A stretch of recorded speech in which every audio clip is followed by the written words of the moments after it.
Hi అండి అందరికీ. ఈరోజు మనం కొత్తిమీర అలాగే మిల్లీ మేకర్ వెజ్ పులావ్ అయితే చేసుకోబోతున్నామండి. ముందుగా కొత్తిమీరని అయితే ఫ్రెష్గా కడిగి పెట్టేసుకున్నానండి పక్కకి. అలాగే 2 పెద్ద సైజు ఆనియన్స్ని సన్నగా కట్ చేసి పెట్టుకున్నానండి. అలాగే ఒక పెద్ద సైజు టమోటాని 4 ముక్కలుగా కోసుకున్నానండి. ఇది మిక్సీకి అయితే పట్టుకోవాలండి మనం. అలాగే 2 పచ్చిమిర్చిని 2 సగాలుగా కట్ చేసి పెట్టుకున్నానండి. అలాగే నేను ముందుగా అయితే మిల్లీ మేకర్స్ని అయితే నానబెట్టేసుకున్నానండి. ఇంకొంచెం నానితే సరిపోతుంది. మనం ముందుగా ఫ్రెష్గా కడిగి పెట్టుకున్న కొత్తిమీరని ఇందులో వేసేసి మిక్సీ పట్టేసుకోవాలండి. మిక్సీ పట్టేసుకొని ఒక బౌల్లో అయితే వేసేసుకుందాం. అదే మిక్సీలో మనం కట్ చేసి పెట్టుకున్న టమోటా కూడా మిక్సీ చేసి పెట్టేసుకోవాలి. ముందుగా అయితే స్టవ్ ఆన్ చేసి కడాయి పెట్టుకోవాలండి. 1 స్పూన్ నెయ్యి అయితే వేస్తున్నానండి. నెయ్యి కరిగాక తగినంత ఆయిల్ అయితే వేస్తున్నాను. ఆయిల్ అనేది హీట్ ఎక్కాక 1/2 స్పూన్ జీలకర్ర అయితే వేస్తున్నానండి. ఒక 4 లవంగాలు అయితే వేస్తున్నాను. అలాగే ఒక 6 మిరియాలు అయితే వేస్తున్నాను. మనం ముందుగా కట్ చేసి పెట్టుకున్న ఆనియన్స్ కూడా అందులో వేసేసి నూనెలో బాగా వేగనివ్వాలండి. కొంచెం కలర్ చేంజ్ అయ్యే వరకు నూనెలో బాగా వేయించుకోవాలండి. ఒక 5 మినిట్స్ వరకు బాగా నూనెలో ఫ్రై చేసేసుకోవాలండి ఆనియన్స్ని. అలాగే మనం కట్ చేసి పెట్టుకున్న పచ్చిమిర్చి కూడా ఇందులో వేసేస్తున్నాను. పచ్చిమిర్చి వేసాక 1 టేబుల్ స్పూన్ అల్లం వెల్లుల్లి పేస్ట్ అయితే వేసేస్తున్నానండి. ఇది కూడా బాగా మిక్స్ చేసేసుకోవాలి. బాగా వేయించుకున్న తర్వాత మనం మిక్స్ చేసి పెట్టుకున్న టమోటా పేస్ట్ కూడా ఇందులో వేసేసి బాగా అయితే మిక్స్ చేసేసుకోవాలండి. ఇది కూడా పచ్చి వాసన పోయే వరకు బాగా మిక్స్ చేసేసుకోవాలి. ఇలా ఒక 10 మినిట్స్ పచ్చి వాసన పోయే వరకు బాగా మిక్స్ చేసేసుకోవాలండి.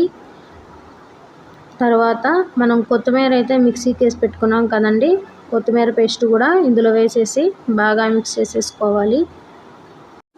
ఈ కొత్తిమీర పేస్ట్ కూడా నూనెలో పచ్చి వాసన పోయే వరకు బాగా వేయించుకోవాలండి. పచ్చి వాసన పోయే వరకు వేయించుకున్న తర్వాత 1 స్పూన్ ధనియాల పొడి అయితే వేస్తున్నానండి. అలాగే 1 స్పూన్ గరం మసాలా అయితే వేస్తున్నాను. ఇవి కూడా బాగా మిక్స్ చేసేసుకోవాలండి. ఈ మసాలా కూడా పచ్చి వాసన పోయే వరకు బాగా మిక్స్ చేసుకోవాలండి. బాగా మిక్స్ అయ్యాక చిటికెడు పసుపు అయితే వేస్తున్నాను. అలాగే కొంచెం కారం అయితే వేస్తున్నానండి. నేను పచ్చిమిరపకాయలు అయితే వేసాను కదండి, అందుకని కారం అయితే తక్కువ వేసుకుంటున్నానండి. మనం ముందుగా అయితే మిల్లీ మేకర్స్ అనేవి నానబెట్టుకున్నాం కదండి, అవి గట్టిగా పిండేసుకొని వేసేసుకోవాలండి.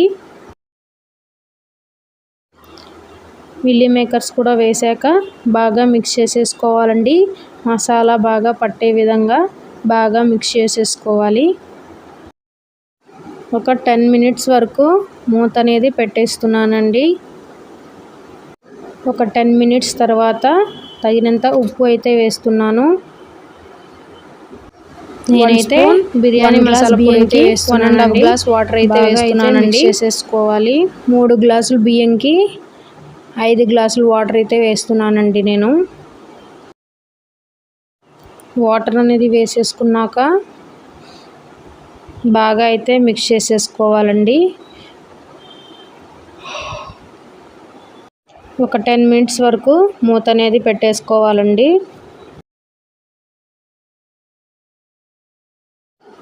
ఒక 10 మినిట్స్ తర్వాత ఇలాగైతే బుడగలు అనేవి రావాలండి. బుడగలు వచ్చాక మనం ముందుగా నానబెట్టుకున్న బియ్యాన్ని ఇందులో వేసేసుకోవాలి.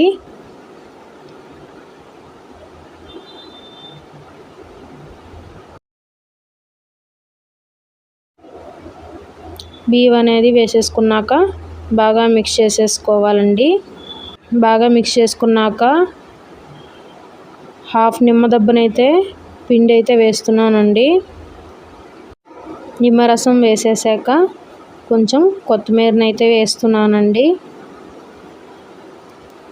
బాగా మిక్స్ అయ్యాక ఒక 20 మినిట్స్ ఒక 20 మినిట్స్ బాగా ఉడకాలండి. ఒక 20 మినిట్స్ తర్వాత చూడండి బాగా అయితే ఉడికిపోయిందండి. చాలా సింపుల్ రెసిపీ అండి, చాలా టేస్టీగా కూడా ఉంటుంది. తప్పకుండా మీరు కూడా ట్రై చేయండి. అలాగే మన ఛానల్ని లైక్ అండ్ సబ్స్క్రైబ్ చేయండి.